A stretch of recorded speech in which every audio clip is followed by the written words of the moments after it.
ازيكم يا جماعه؟ عاملين ايه النهارده؟ ان شاء الله تكونوا بخير يا رب.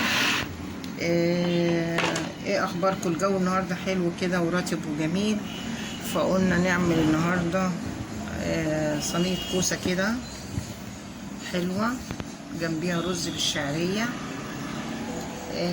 على حتتين لحمه كده كانوا بايتين في التلاجة، يعني شايلينهم في التلاجة. بس فايه رايكم في الكوسه النهارده يا جماعه؟ على فكره الكوسه دي جميله جدا، حتى انا خدت القشر بتاعها بشرته كده وحطيته زي ماسك كده على الوش، لان هو كوليكشن جميل قوي. بس انا اي حاجه والله يا جماعه، اي حاجه لو انا واقفه في المطبخ بعمل الحاجه، طماطمايه قشره الطماطمايه ادعك بيها وشي كده طول ما انا واقفه. فطبعا انا مسكت الكوسه غسلتها الاول عشان بيبقى فيها تراب، ورحت ماسكاها مقشراها بالسكينه على الهادي كده، يعني مش يعني ما تجزريش فيها جامد، وبالشوكه، وعملت لها الشكل الجميل ده، شايفين؟ بس فعملتها كده برضو وغسلتها تاني، ودلوقتي انا بقطعها كده شرايح كده بس مش تخينه، يعني لا تخينه قوي ولا رفيعه قوي. بس صينيه الكوسه دي يا جماعه والله لو عملتوها بروتين يا جماعه، بروتين. على الطريقه اللي انا بعملها بيها هتحبوها جدا، وحلوه جدا للاطفال، يعني الاطفال يحبوها كده وياكلوا منها. انا عندي العيال بياكلوا منها، يحبوها قوي يعني. وبعملها برضو زي احنا بنعملها برضو المحشي وكده، بس هي اجمل وهي صينيه، اجمل وهي صينيه. انت يا جماعه انتوا مش عارفين الكوسه دي، انا ما كنتش بحبها خالص، ما كنتش بحبها نهائي. توتو ما كانش بياكلها، خالص. كان بالنسبه لي اسوأ خضار باكله، بس من ساعه لما اكلت البتاعه دي وهي اكتر خضار بقت بحبه. لا قول لهم لما اكلته عند فوفا عجبني، احسن حاجه يا جماعه. بس فانا كده قشرتها وقطعتها اهو. ما عملتيش لايك ليه انت وهي؟ ما عملتيش لايك ليه؟ انت واخد بالك منهم؟ الواد ايوه انا واخد بالي، الواد مفتح عينيه عليكم يا جماعه. بصوا بقى، طبعا الطماطم انا ضربت الطماطم وحطيت فيها توم، 4 فصوص توم كده، وده الفلفل انا بقشره بنضفه اهو. عايزكم يا جماعه تفرقعوا زرار اللايك ده.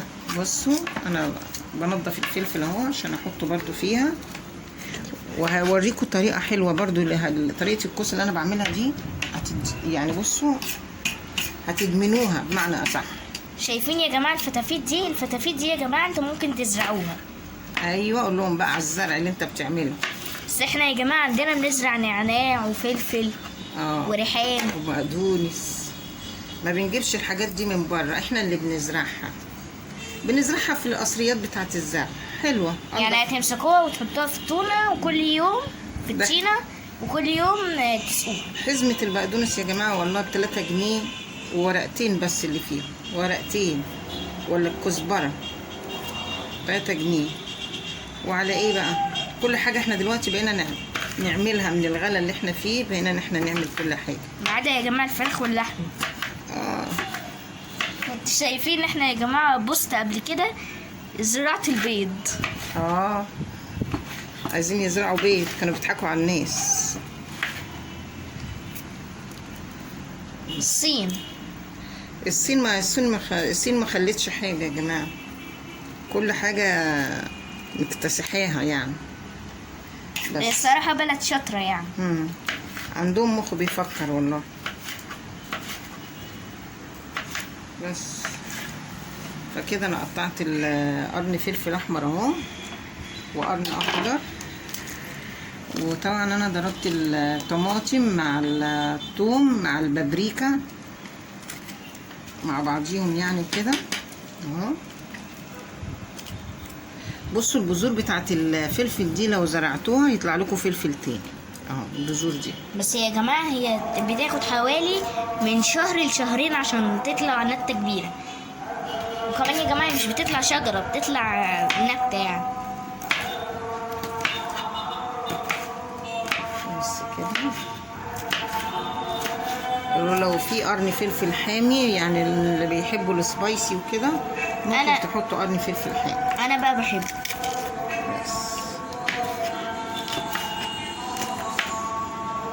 بس اهو كده.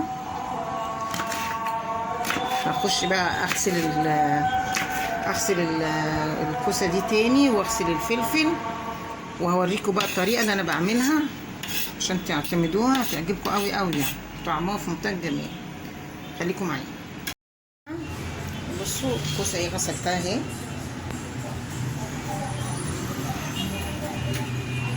الكوسه غسلتها اهي جميله. وطبعا دول بصلايه، دي بصلايه.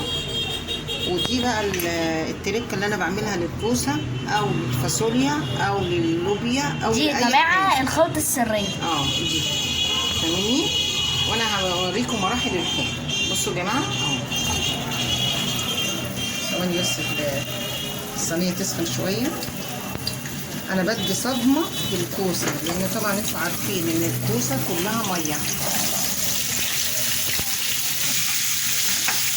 عشان الصدمه دي عشان الكوسه ما تنزلش الميه بتاعتها، تفضل محتفظه بيها بالميه بتاعتها. وايه، وانت لما تيجي تاكلوها تحسي ان هي بتقرص بقى تحت اسنانك كده، طعمها تحفه.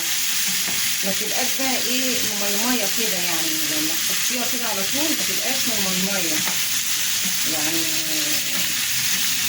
لما تحطي الكوسه كده على طول في الصلصه تحسي ان هي ايه كشه كده ودبلانه في نفسيها وكلها ميه.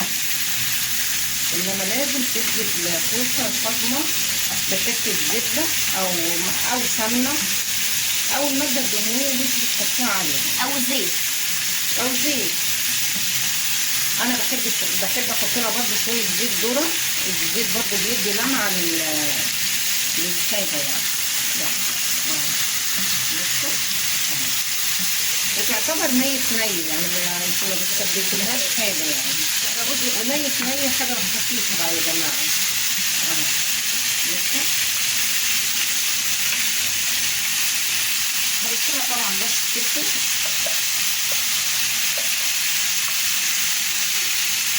كده رش الفلفل كده.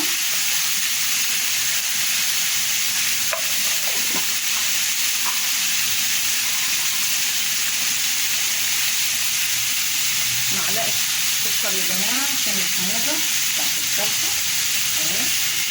معلقة سكر كاملة.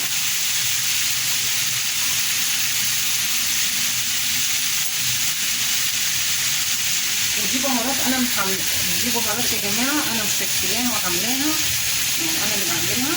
ما بجيبش بهارات جاهزة، أنا بحب أنا اللي أعملها. 7 بهارات. لا دول مش 7، دول 12 بهار. بصوا بس هي تفصيل يا جماعة خلاص. بصوا الريحة وطعم بقى ريحة فظيعة. لو انتوا بقى واقفين هتشموا الريحة دي. زود مش بكترها يعني. شامين يا جماعة الريحة، شامين. يا ريت تكونوا تشموا الريحة معايا. بصوا تعالوا اسمعوا.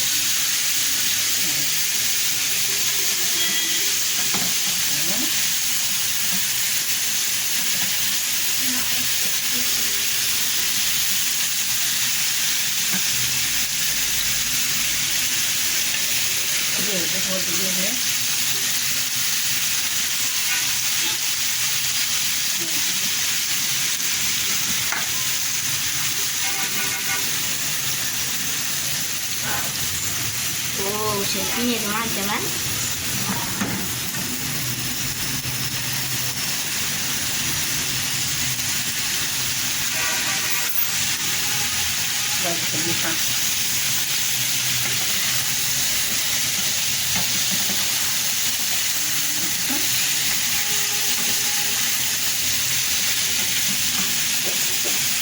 أنا يا جماعة من عشاق حاجة اسمها، بقيت من عشاق حاجة اسمها كوسة.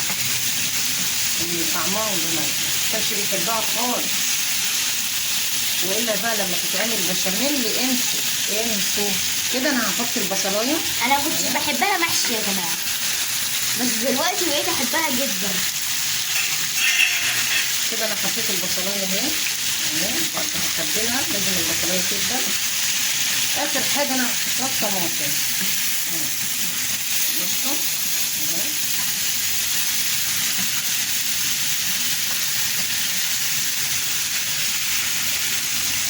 طبعا انا عصره الطماطم دي يا جماعه القوطه اهي، حاطه فيها بابريكا، حاطه فيها 4 فصوص ثوم والقوطه.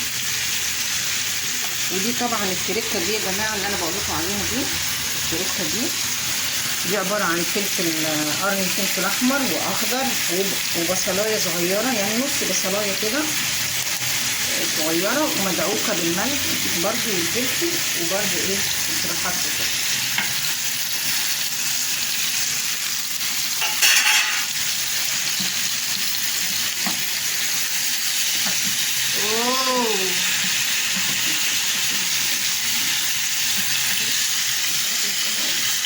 يا لهوي يا جماعه هقع من طولي مش قادره اقاوم.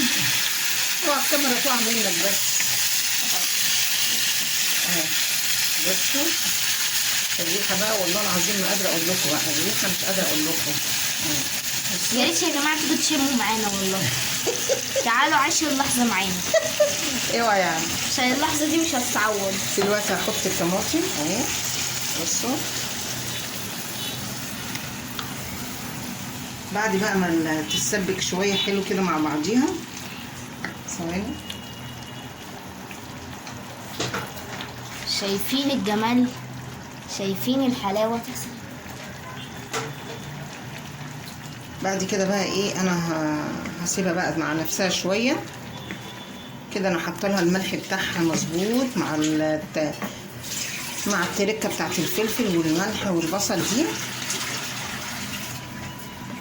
ودلوقتي بقى ايه هخليها تتسبك شويه مع نفسها كده، وبعد كده هدخلها الفرن مع اللحمه. هي اللحمه استوت، هدخلها الفرن بس تشويعه مش اكتر من كده بس.